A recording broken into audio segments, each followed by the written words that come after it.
Hello guys, welcome back to సామలాస్ kitchen. So ఈరోజు ఈ tomato రసంని చాలా టేస్టీగా అలానే ఈజీ వేలో ఎలా తయారు చేసుకోవాలో ఈ వీడియోలో చూసేద్దాం.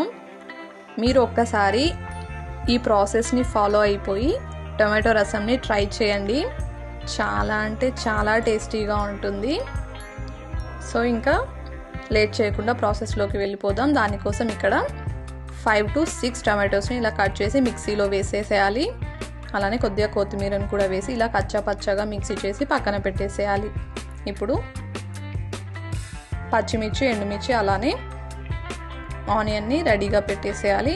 సో కొద్దిగా ఆయిల్ని వేసి ఆయిల్ హీట్ అవ్వగానే ఆవాలు, జీలకర్ర అలానే ఎండుమిర్చిని వేసుకోవాలి. అవి కొద్దిగా ఫ్రై అవ్వగానే పచ్చిమిర్చి, ఆనియన్ని కూడా వేసి ఒకసారి అంతా కూడా బాగా మిక్స్ చేసేయాలి. ఒక హాఫ్ ఆనియన్ అయితే సరిపోతుందండి. ఇలా సన్నగా కట్ చేసి వేసుకోవాలి. అలానే 1 టీ స్పూన్ సాల్ట్ని కూడా వేసి అంతా ఒకసారి బాగా మిక్స్ చేసేయాలి. ఒక 2 రెమ్మల కరివేపాకు, 1 టీ స్పూన్ అల్లం వెల్లుల్లి పేస్ట్, హాఫ్ టీ స్పూన్ పసుపును కూడా వేసి ఇదంతా కూడా మిక్స్ చేసేసి ఒక 2 మినిట్స్ ఆయిల్లో మగ్గించుకోవాలి. ఇప్పుడు ఆఫ్టర్ 2 మినిట్స్ మనం ముందుగానే మిక్సీ పట్టేసిన టొమాటో అలానే కొత్తిమీర పేస్ట్ని వేసేయాలి. ఈ పేస్ట్ని కూడా ఆయిల్లో ఒక 2 మినిట్స్ పాటు మగ్గించుకోవాలండి. పచ్చివాసన అంతా కూడా పోతుంది. సో ఇలా మగ్గుతుంది. ఇప్పుడు మనం చింతపండు రసంని కూడా రెడీగా పెట్టేసేయాలి.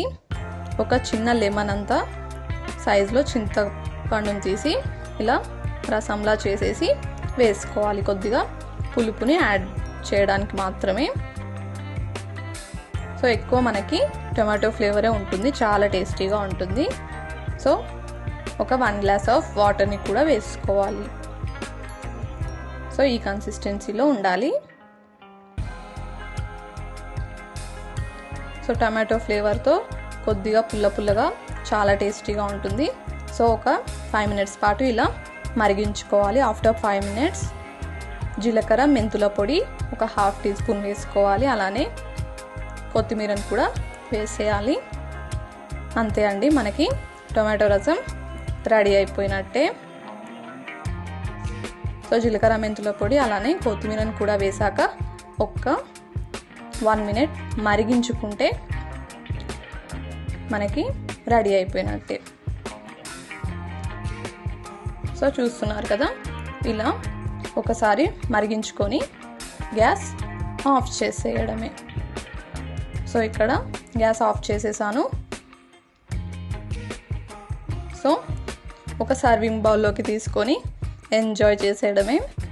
సో తప్పకుండా ఇక్కడ చూపించిన ప్రాసెస్లో టమాటో రసంని ట్రై చేయండి. ట్రై చేసి మీకు ఎలా వచ్చిందో నాకు కామెంట్ సెక్షన్లో తెలియజేయండి. అలానే ఈ వీడియో చూస్తున్న ప్రతి ఒక్కరూ please do like, share and subscribe to my channel. Thank you.